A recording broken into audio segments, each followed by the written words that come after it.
What's up, guys? It's the host of No Holding Back, Chris Yellow. As you guys know of the urban legend of vampires, and obviously the big name that comes to mind is Count Dracula. So, there's a region in Romania called Transylvania, and it's basically a medieval town with huge mountains and a castle called Bram Castle, which is a Gothic fortress associated with the legend of Dracula. And because of that urban legend, it has spanned so many movies concerning vampires. So, starting with Nosferatu in 1922, the story of Count Orlok, and then going on to Dracula, the 1931 version of vampires, starring Bela Lugosi, the guy who popularized vampires and Count Dracula for decades to come after that. And then after you have Count Dracula in 1970 with Christopher Lee, and that spun, over decades, and it started a whole franchise. And obviously, a lot of people say he is, Count Dracula, that he's the biggest and best representation of the character, and it's not Bela Lugosi. But obviously, you could start a whole debate about that, but we're not going to be talking about that today. And then after you have the Lost Boys, which was really, really popular in the 1980s, starring Corey Haim and Corey Feldman, the two Coreys. And then after, in the 90s, Bram Stoker's Dracula, starring Gary Oldman. And, that really, emphasizes, and it's an original take on the novel. And it's directed by Francis Ford Coppola as well, which he directed the Godfather trilogy. And today we have Amanda back on the podcast to help us and give her insights about vampires and if it's fictional or factual. So thank you so much for coming on the podcast today. Hey guys, just another disclaimer, take everything we say here with a grain of salt. Yes, so let's start with how this urban legend came to be. What's the origins? So basically we obviously have Vladi Impaler, who really took on the role as being Count Dracula, and who inspired that kind of role. He is a national hero in Romania, but truth be told, he actually he didn't live in Transylvania. That's just something that that castle was it brought a lot of tourists, a lot of attraction towards it because of the Gothic appearance, the fog around it. It really suited his so-called castle. But anyways, there were many stories about how he would have these banquets full of people who obviously did not have the same morals and same opinions as he did. And so he'd have them all stabbed and killed to death. But then he'd have their twitching dead bodies spiked all around his house. It was so weird and very, very bizarre because of those dead bodies that were all around his house. After a couple of days, a human body, once it decomposes, it has a really nasty smell. But for him, he wasn't bothered by it. He then would proceed to drink their bloods. He would have them right after. He would drink their bloods. So I guess that kind of sparked the Mythical, supernatural yeah. being as of a vampire. Yeah, exactly. And, because of that figure in Romania, you have that spawn, the urban legend of vampires, and then coming up with a name called Dracula, and, having so many fantastic actors portray that iconic role. And you see it like in Halloween, not only do you have people, the women dress up as witches, but on the male counterpart, you have people dressing up as vampires. For years, since the popularization of vampires, with all these movies coming out, you have little kids and adults having their own takes on how a representation of a vampire is. The fangs, the blood, the cape, and obviously the urban legend says to kill a vampire is to use onions or the crucifix to prevent them from Entering their homes. Yeah, exactly, and hypnotizing you and taking advantage of you, manipulating you, so in order to drain your blood. So, like you were saying before, like a second ago, the only way a vampire could enter your house is if you invite them in. The second you invite them in, it's game over because they are able to do whatever they want inside your house. And let's say you go to bed, they leave, they go to wherever they're staying in their coffin, somewhere in a castle or maybe in a graveyard.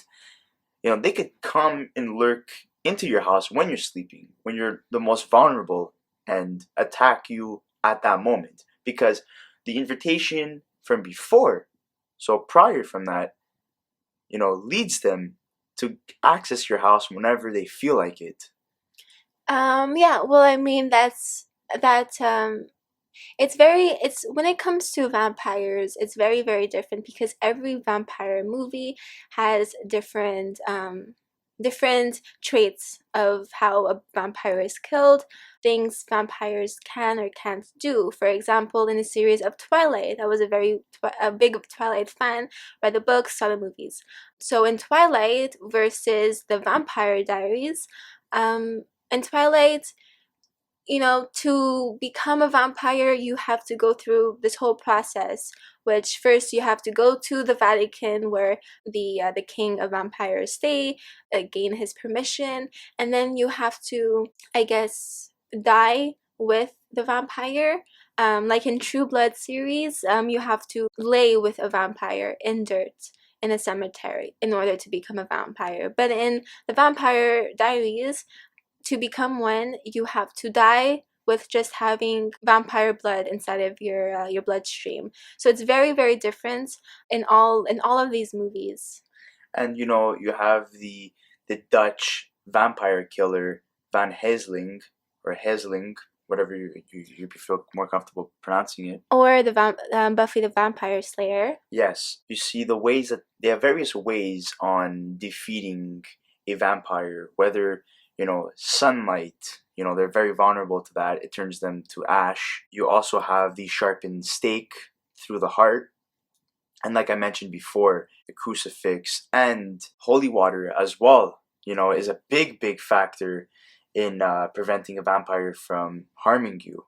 And now I want to move on to vampire stories and things that we've heard or maybe experienced, but we were never really able to determine whether or not if it was truthful or if it was fictional. Yeah, so I've personally never um saw a vampire or anything like that with my own eyes. Of course, I've had dreams of them very, very often. I know a woman actually. I'm not gonna say her name here. She's gonna remain anonymous, but she's a psychic, and so she was driving her car. She was leaving a chalet with her three children. She was by herself with them, and they were driving pretty slow. There was no one else, no other car next to them, and all of a sudden her kid starts screaming. She's like, "What the hell is going on?" And she looks onto the side of her window and she sees this woman, and she's not walking like a human person would. She's gliding. So it was very strange. She stopped the car. Her kids were yelling in the back, looking at this person. And so just to imagine that her kids were under the ages of 10, the oldest was around 9 years old, and her youngest kid at the time was 4, and she was screaming in pain. She's like, "Mommy, mommy, this is not good. I want to leave. I don't want to see her." She had this pain in her stomach, and as we know, children often have the capability to, see spirits. They're easier to, I guess, because of their innocence. They see more things than a normal adult would, because they believe more. And a lot of people could say, that they have a very vivid imagination and, they replicate things that they see on TV or what their parents or family members do as well. Exactly. But in this case, it was a very strange story because the psychic, she left, she turned her car around, driving in a panic because it was so bizarre, seeing this woman dressed in black. Her hair was like Her skin was as though it was made out of porcelain or glass, quite pale. Her hair was up, in knots in like this upwards bun. And when she was home afterwards, it was after, a couple days later, she was almost traumatized. She couldn't stop thinking about this vampire woman, and she saw her face, she jumped over her, and then all of a sudden, this vampire woman, she came into her dreams, and she basically told her, I'm not gonna hurt you, but you have to stop thinking about me, because it's as though if you're thinking about me this much, I'm being drawn to you. So don't think about me, and I won't hurt you. And after that, she left it alone, and ever since then, she hasn't thought about her again. So you're saying that because she was dreaming of that person, it was developing a connection between both people, which could have let that person be her next victim if she, let's say, was a vampire, and it wasn't just like, sometimes we have like really vivid dreams where we see something that it's unsettling for us, and it keeps appearing in our dreams because we're trying to wrap our heads around what we saw and what that could be, who that person is, where they come from, and then maybe it's your consciousness telling you just stop thinking about it. It's driving you nuts. Exactly, and we all know, I mean, this is a science that when you're thinking about something, and it also connects with the law of attraction, the more you think about something, the more likely it is going to happen. So it's a science. When your thoughts are energy, and of course, you have these two, well, you have this psychic, this woman who is a psychic, she has those kinds of capabilities, and then you have this vampire who vampires are psychic creatures, and all of these films and movies, and and all of these sightings of vampires in the last couple centuries, they've all had somewhat the same story where a vampire manipulates, brainwashes you, comes into your head, so vampires are psychic, and you have these two psychic creatures, and a connection is formed. But yeah, it's a very weird story. Yeah, and they always say vampires are the biggest charmers, the biggest ladies' men, and I have a story that was told to me when I was 14 years old from a friend because he was freaking out, he couldn't stop thinking about this or what he saw. So this is how the story goes. So my friend was basically walking his dog, and when there's like the sun goes down, and all of a sudden he's walking up the hill, the usual path he usually takes to walk his dog, and all of a sudden he sees a figure dressed all in black and jet black hair and a very compelling face structure, that was really, really bright as well. And like you were saying, it was like porcelain, very, very white, and there's so many things were going through his mind, and all of a sudden his heart was racing because he didn't know if the person was walking towards him or was moving away, as if the person was levitating or gliding. So in his mind, he's like, oh my god, like what is that? So all of a sudden he was just frozen in time, stands there in place, the dog starts barking, and for like 2 or 3 minutes doesn't realize how fast time has gone during that time, breaks out of it, starts to panic, his heart's racing still, grabs the dog, starts running, and doesn't even get the chance to look back. But as he gets to a point, he gets to the corner of the street going towards downhill because it's like a mountain going up. He turns around and that figure's gone. And he was questioning for, weeks. And he said, sometimes I would dream about that figure as well. It was always like represented as a shadow. I couldn't really see them. I couldn't see their face, but I always saw like a bright, bright white face. But I couldn't, put the eyes and the mouth and nose and ears together. And he told me when he got home, he literally opened the door, slammed it shut, locked it, make sure the upstairs door was locked as well, and his dog was still barking and looking outside the window for the rest of the night. And his parents are asking him, what's wrong with the dog? Why is it always barking?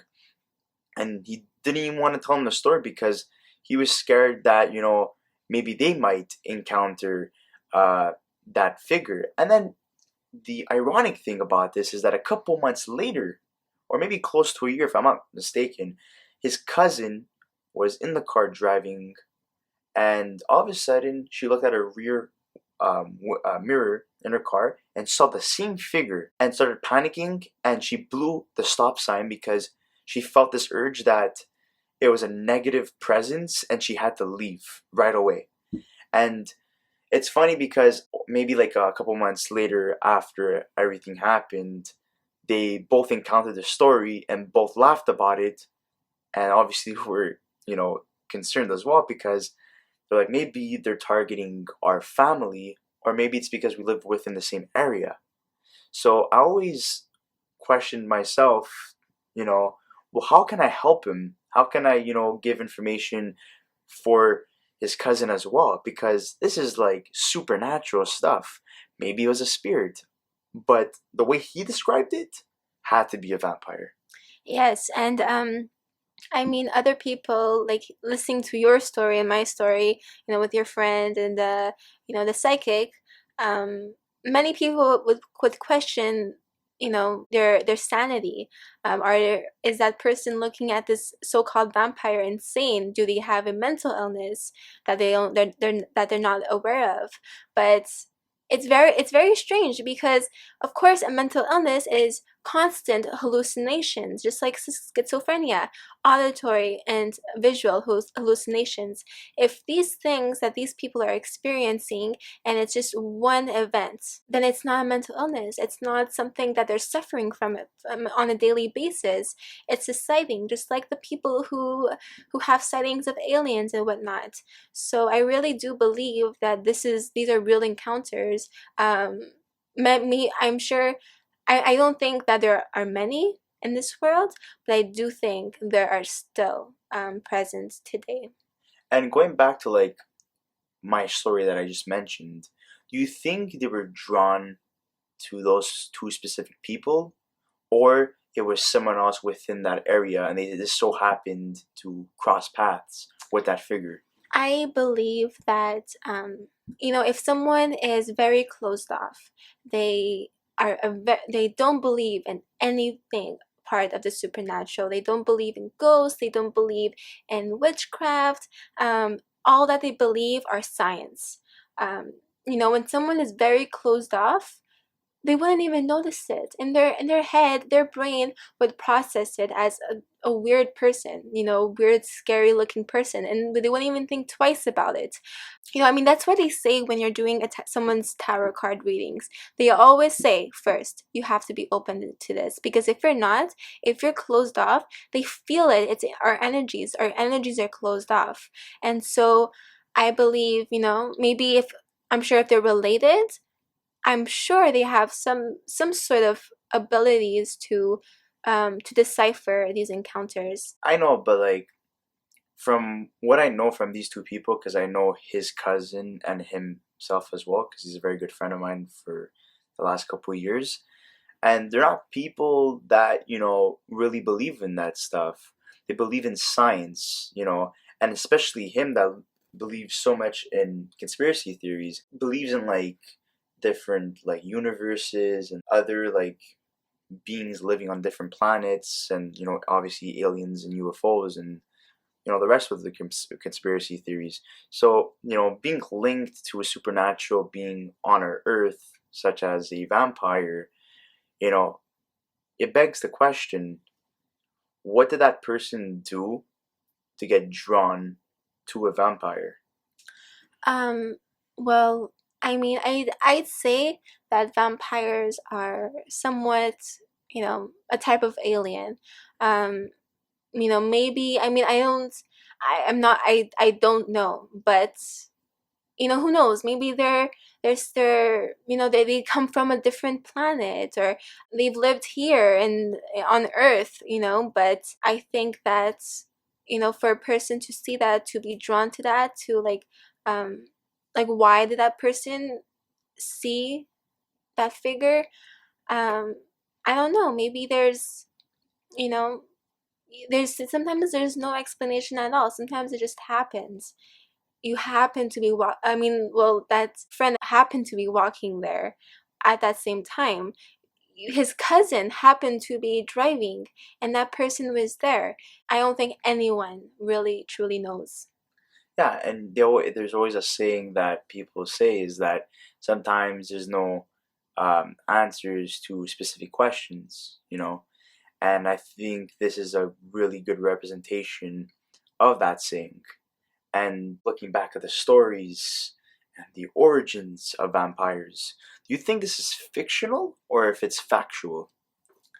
I think it's factual. I really do believe, because it's not it's very these supernatural creatures, it's very um it's present in every single culture, just like witchcraft. Witchcraft is present in every single culture.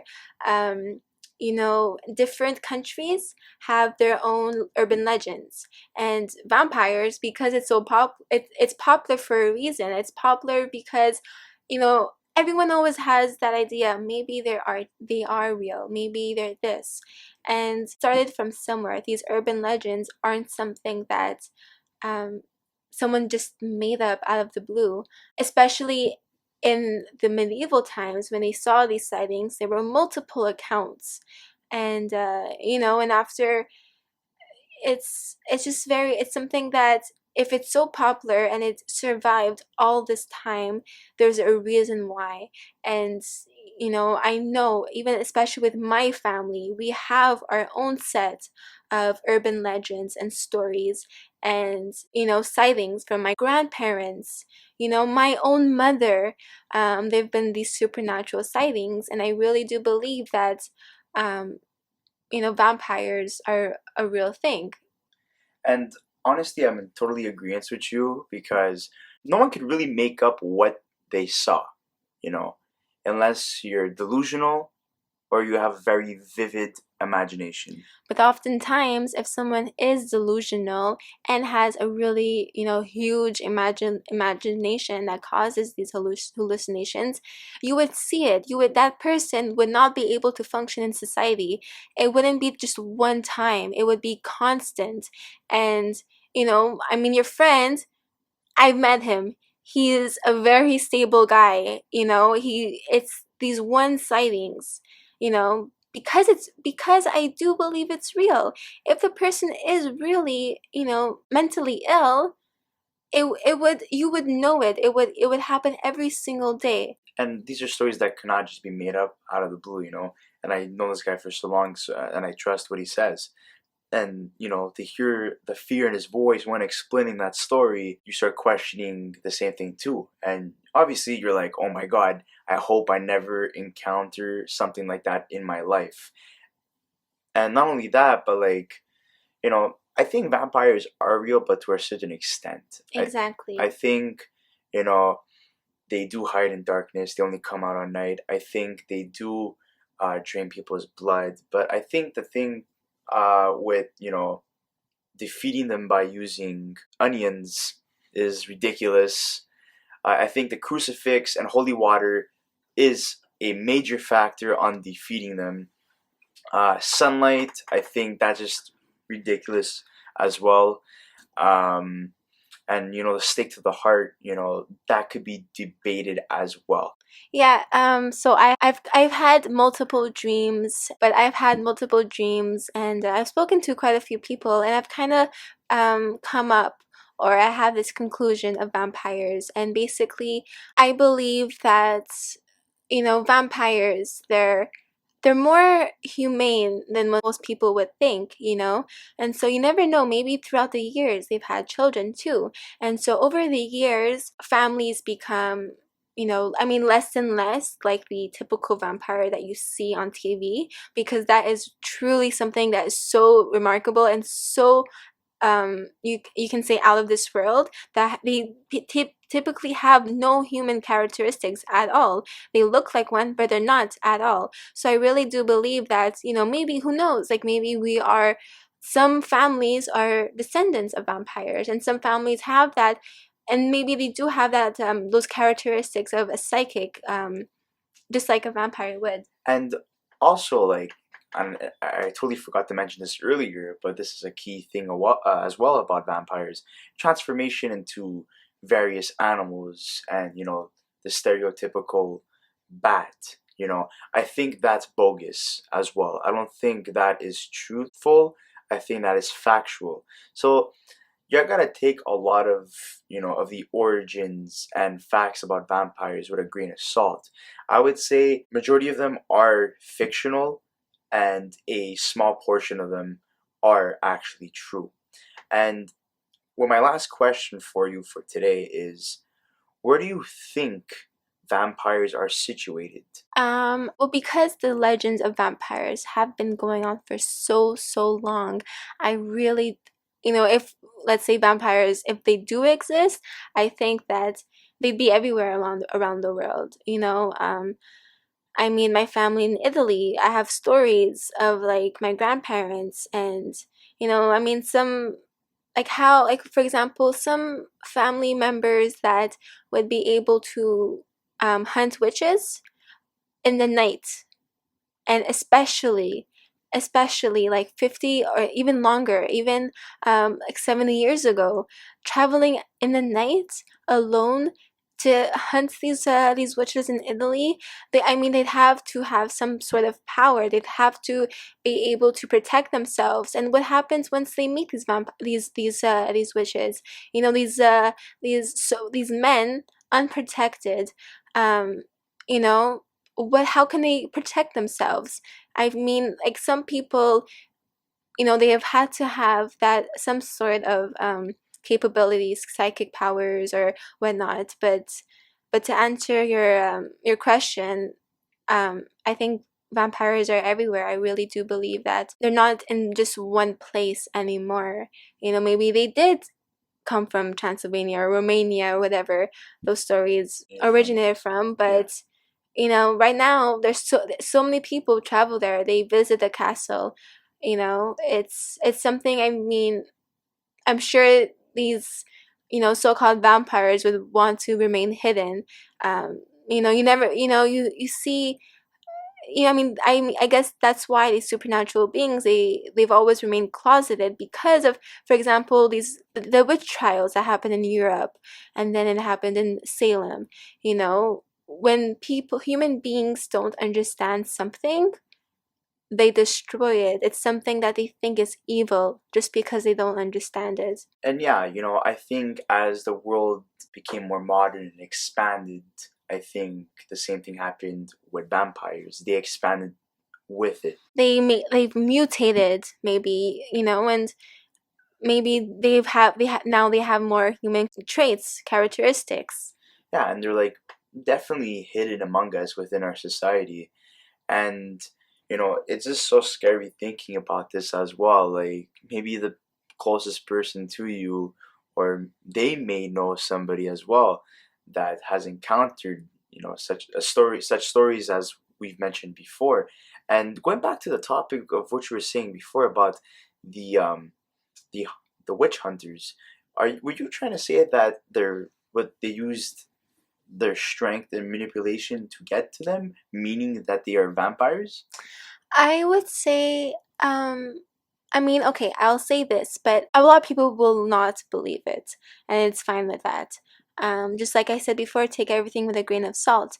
But basically, my family, they've been so-called, legends that we come from vampires.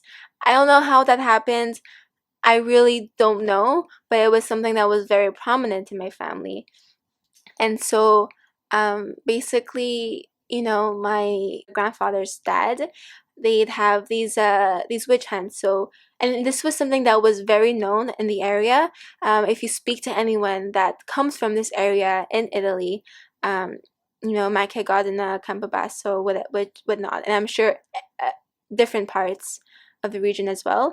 Um, they'd have these men would collect in groups, and they'd go hunt these evil witches. But they never kill them. I'm not saying that my great grandfather's a murderer, but I'm just saying that they try to stop them from hurting someone else. And there was this one story that um, my great grandfather told my grandfather, and it really freaked me out. So basically, he was alone hunting this sort of witch, and like it was just this coven of witches, and they would never. There were these young, beautiful women, and so reached to the point where there was a lake, and he saw these women under the moonlight washing themselves, bathing themselves in the water. And of course, my great grandfather, he's this young man. He's seeing these beautiful women, naked, and for a second there, he kind of like, wow, he's so infatuated with them. But then he snaps out of it, and he's like, okay, the witches they asked for mercy. They didn't want to be known. They know how people know how other humans will react to this, and so they didn't want to be marginalized. They didn't want to be ostracized from their community, and so they begged him for forgiveness and for mercy. And if he does grant them mercy, then they will protect the next 7 generations of my family. And that's exactly what happened. He granted them mercy, and yeah. Are you sure that in this case he did not stumble upon victims of a vampire? So, instead of, there's always that take where, he needs to find a bride so he doesn't like fully like kill her and drain her out, but he bites into her and like has like a crew of female vampires going and sucking other people's blood, or even bringing him victims. Are you sure he made a mistake there, and it wasn't a group of witches, but he had stumbled upon vampires?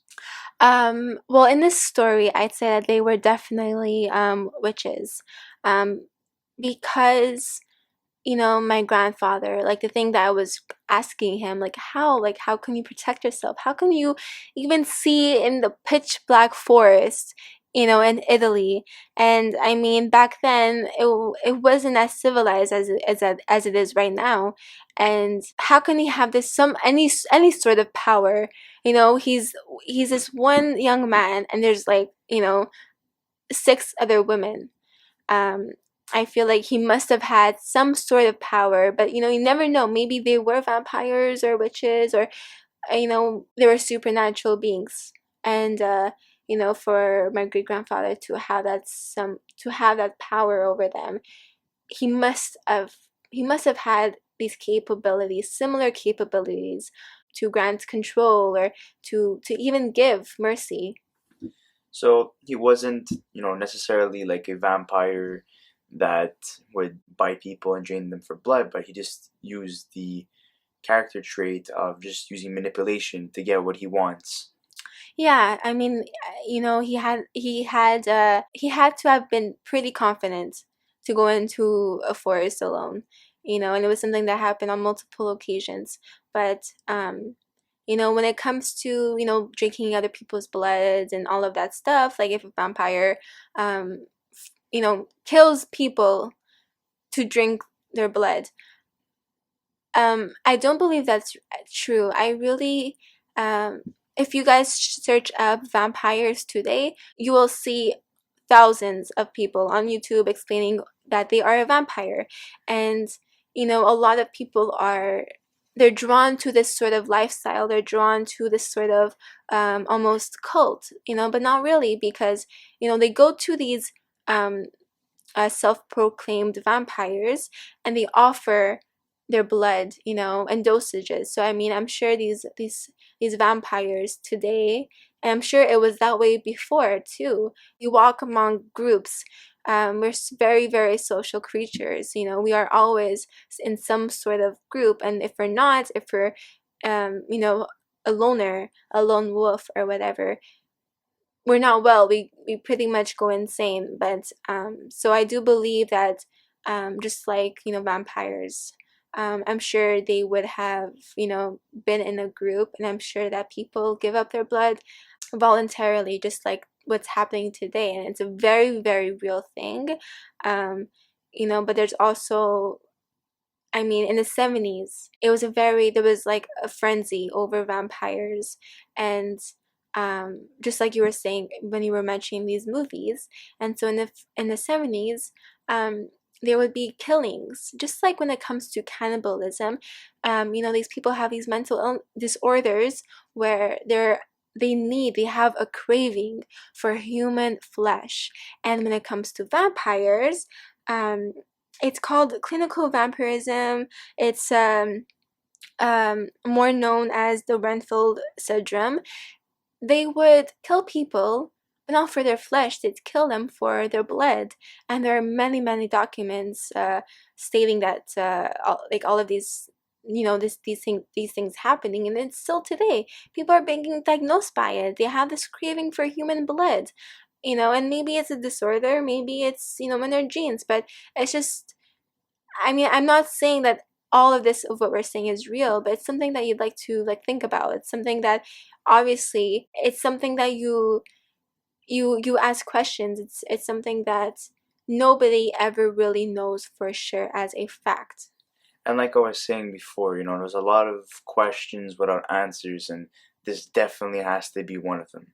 So I just wanted to say thank you so much for being on the podcast once again. And is there anything else you would like to share before the conclusion of this episode? Yes, I just like to share that, just again, take everything that we said with a grain of salt. I mean, if you don't believe, don't put anyone down for their beliefs. Everyone believes in something different. A lot of people are not open about it because, when people talk about strange things like supernatural beings, and they think vampires are real, witches are real, aliens are real, in a group, you'd have all kinds of different opinions and beliefs. So yeah, I just don't want anyone hating on what we've spoken about today. Just keep an open mind. And I just wanted to say thank you so much, guys, for listening once again. Whether if you're new viewers or people who have been subscribed to my channel for a while, I just wanted to say thank you so much for supporting my channel and my views and the guests that I have on this channel. Yes, thank you. And there you go. And as well as saying, don't forget to check out past content or anything related to this topic. Thank you so much, guys. Until the next one, have a good one.